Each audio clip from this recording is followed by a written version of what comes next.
Very warm and happy good morning to all of you. Welcome to the cut off show. और आज के lecture में हम लोग देखेंगे 24 अप्रैल के करंट अफेयर के बारे में। और मैंने हिस्ट्री के लेक्चर 4 घंटे में, ज्योग्राफी के 3.5 घंटे में, 2.5 घंटे में पॉलिटी और 1.5 घंटे में फुल इकोनॉमिक्स को कंप्लीट कराया है। सारे लेक्चर फुल हैं और अगर जो आप लोगों ने अभी तक नहीं देखा है तो उसे मेरे चैनल के प्लेलिस्ट में जाकर ज़रूर देख लें। और हाँ दोस्तों, आपको 2 से 3 सेकंड लगेंगे मेरे चैनल को सब्सक्राइब करने में, सो इसे सब्सक्राइब करें, लाइक करें और शेयर करें इसे अपने दोस्तों के साथ। Without wasting any time we come to the lecture.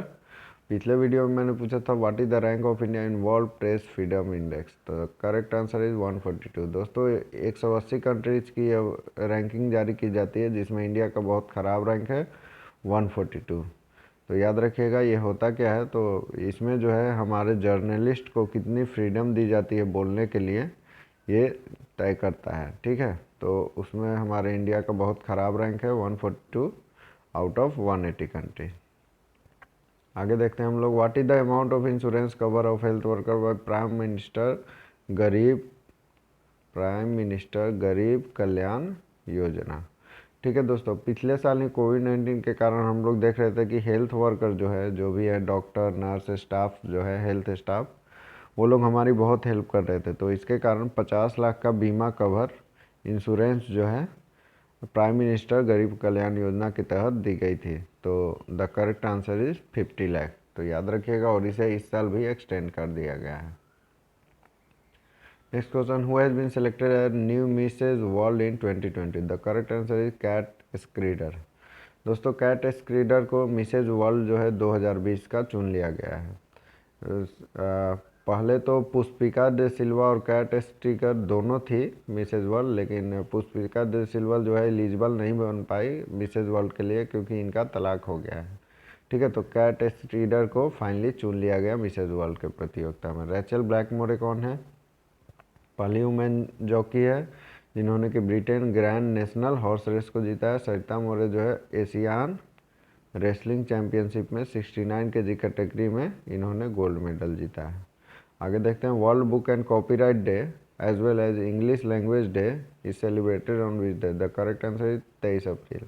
23 अप्रैल को world book and copyright day हम लोग सेलिब्रेट करते हैं, जिसे वर्ल्ड बुक डे भी बोलते हैं, और इंग्लिश लैंग्वेज डे भी हम लोग सेलिब्रेट करते हैं 23 अप्रैल को ही। दोनों क्वेश्चन मैंने एक ही में इंक्लूड कर दिया है। और यहाँ पर हम लोग देखते हैं कुछ डे वाले क्वेश्चन हैं। तो 15 अप्रैल को हम लोगों ने कौन सा डे मनाया था? तो 15 अप्रैल को वर्ल्ड आर्ट्स डे हम लोगों ने मनाया था। 19 अप्रैल को हम लोगों ने वर्ल्ड लीवर डे भी मनाया था। चलिए दोस्तों आगे बढ़ते हैं। Which agency collected oxygen from Mars? यहाँ कलेक्टेड होगा। ठीक है, तो the correct answer is NASA. दोस्तों नासा का प्रिजर्वेंस जो कि मार्स पर गया था, ठीक है, उसने कलेक्ट किया है ऑक्सीजन फ्रॉम मार्स। ठीक है, मार्स पर जो है ऑक्सीजन बनाया है। तो वो कहाँ से बनाया? तो कार्बन डाइऑक्साइड से जो है कुछ रिएक्शन करवाकर ऑक्सीजन बनाया है, और वो जो है मंगल ग्रह पर बनाया है। इसलिए ये एक बहुत इंपॉर्टेंट क्वेश्चन भी बन जाएगा। ठीक है, आगे हम लोग देखते हैं, which company partners with northern railway for hygiene products offering? Hygiene product को ऑफर करने के लिए कौन से कंपनी ने नॉर्दर्न रेलवे के साथ पार्टनरशिपिंग की है? The correct answer is Godrej protect. और गोदरेज कंपनी जो है नॉर्दर्न रेलवे के साथ मिलकर हाइजीन प्रोडक्ट पर काम करेगी, जैसे सैनिटाइज़र है कि नहीं, मास्क है कि नहीं, अनयूजेबल जो भी मास्क है जो यूज़ हो चुका है वो सबको फेंकना, ये सब काम जो है कौन करेगी? गोदरेज प्रोटेक्ट कंपनी करेगी नॉर्दर्न रेलवे के साथ मिलकर। चलिए देखते हैं आगे, which company aims to reach net zero greenhouse gas emission by 2040? 2040 तक net zero greenhouse gas बनने का, ठीक है, कौन सी कंपनी ने एम किया? The correct answer is Wipro. दोस्तों विप्रो ने 2040 तक बोला है कि उन लोग का net zero greenhouse gas emissions हो जाएगा। ठीक है, ग्रीन हाउस गैस का हम लोगों के लाइफ में बहुत ज़्यादा यूज है। ग्रीन हाउस गैस के कारण हमारा जो ओजोन लेयर है, ठीक है, वो जो है साफ रहेगा, ठीक है, क्लियर रहेगा। और आप लोग जानते हैं ओजोन लेयर एक प्रोटेक्टिव लेयर है, जिसे मैंने ज्योग्राफी के लेक्चर में भी कवर किया। आप लोगों ने नहीं देखा है तो उसे देख लें। प्रोटेक्टिव लेयर है जो कि सन के यूवी रेज को हमारे पृथ्वी तक आने में रोकता है, एज वेल एज हीट को भी रोकता है, क्योंकि हीट जो है सन का सरफेस टेम्परेचर बहुत ज़्यादा है। अगर जो डायरेक्टली आएगा अर्थ पर तो बहुत ज़्यादा हीट होंगे, बहुत ज़्यादा टेम्परेचर होगा, तो टेम्परेचर को भी रोकता है और यूवी रेज को भी रोकता है। तो उसमें सुधार करने के लिए zero greenhouse gas emission 2040 तक विप्रो ने एम किया है कि वो लोग net zero greenhouse gas कर देंगे 2040 तक। अब देखते हैं next question, which banks licence had to be cancel by RBI. RBI ने किस बैंक के लाइसेंस को कैंसल करने की बात कही है?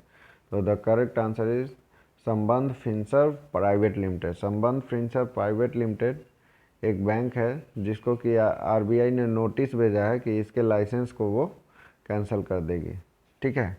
और शिवम सहकारी बैंक के लाइसेंस को ऑलरेडी आरबीआई ने कैंसिल कर दिया, ये महाराष्ट्र की एक बैंक है। और संबंध फिनसर्व प्राइवेट लिमिटेड का हेडक्वार्टर आपको उड़ीसा में मिल जाएगा, याद रखिएगा।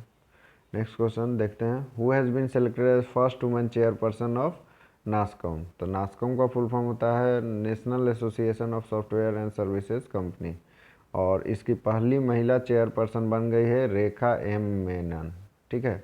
और ये सीनियर एमडी है असेंचर कंपनी की, तो याद रखिएगा ये सीनियर एमडी है, management director of Accenture company, जिसे कि पहली वुमेन चेयरपर्सन ऑफ नास्कॉम चुन लिया गया। अब first women NASSCOM first women का यहाँ पर नाम आया तो ये भी इम्पोर्टेंट क्वेश्चन हो जाएगा। रैचल ब्लैकमोर के बारे में मैंने पीछे ही बताया, ठीक है। और ये दीपिका भासिन कौन है? तो ये वाइस प्रेसिडेंट है, एग्जीक्यूटिव वाइस प्रेसिडेंट है कैरेट इंडिया की, तो ये भी याद रखिएगा। सरिता मोरे के बारे में मैंने बताया ही आपको, एशियाटिक रेसलिंग चैम्पियनशिप में इनको जो है 69 kg कैटेगरी में गोल्ड मेडल मिला है। आगे देखते हैं हम लोग, who has been selected as external auditor of Hague. The correct answer is GC Murmu.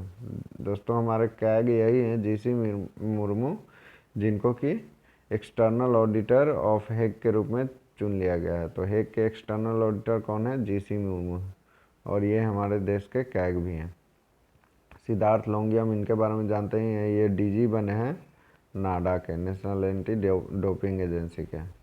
Deepika Bhasin, इनके बारे में मैंने पीछे बताया ही। अजय सेठ, अजय सेठ ये कौन है? तो अजय सेठ न्यू इकोनॉमिक अफेयर्स सेक्रेटरी के रूप में चुन लिया गया है, ठीक है, तो याद रखिएगा। चलिए आगे देखते हैं हम लोग, which leader participated in leader summit on climate. The correct answer is Narendra Modi. दोस्तों हमारे प्राइम मिनिस्टर नरेंद्र मोदी ने पार्टिसिपेट किया लीडर समिट ऑन क्लाइमेट, और इसको हेड कौन कर रहे थे? तो अमेरिका के प्रेसिडेंट जो हैं जो बाइडेन, ठीक है। इसमें पाकिस्तान को नहीं बुलाया गया था, इसके कारण पाकिस्तान जो है नाराज़ भी था, और उसके प्राइम मिनिस्टर ने बोला भी था कि हम लोग को भी बुलाना चाहिए, ठीक है। तो याद रखिएगा नरेंद्र मोदी ने पार्टिसिपेट किया लीडर समिट ऑन क्लाइमेट, मतलब क्लाइमेट में क्या सुधार लाया जा सके, क्या करना चाहिए, उसके लिए पार्टिसिपेट किया।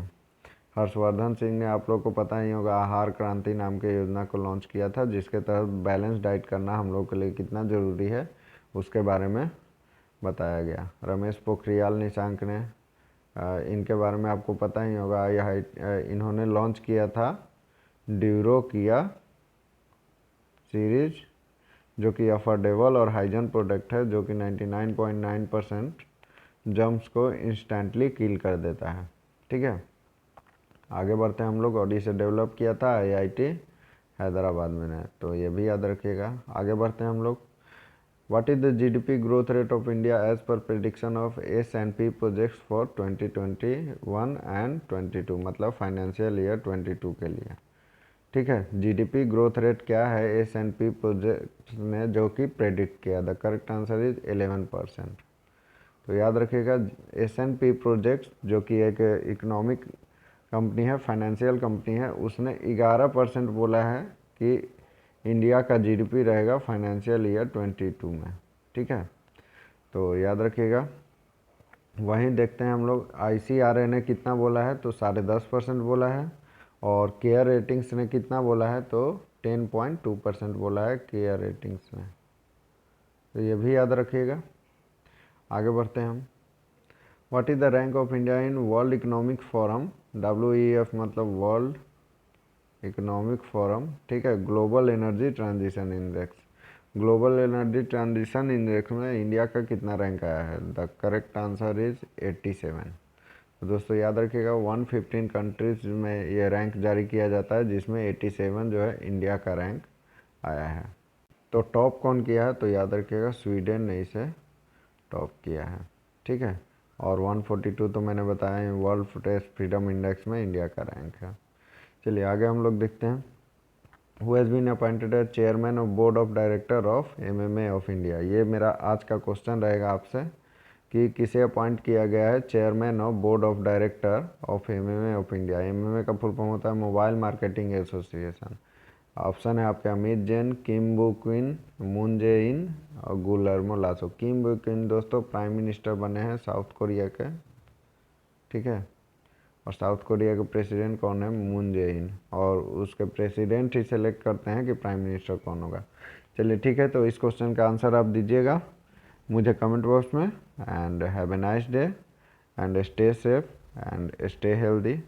Thank you.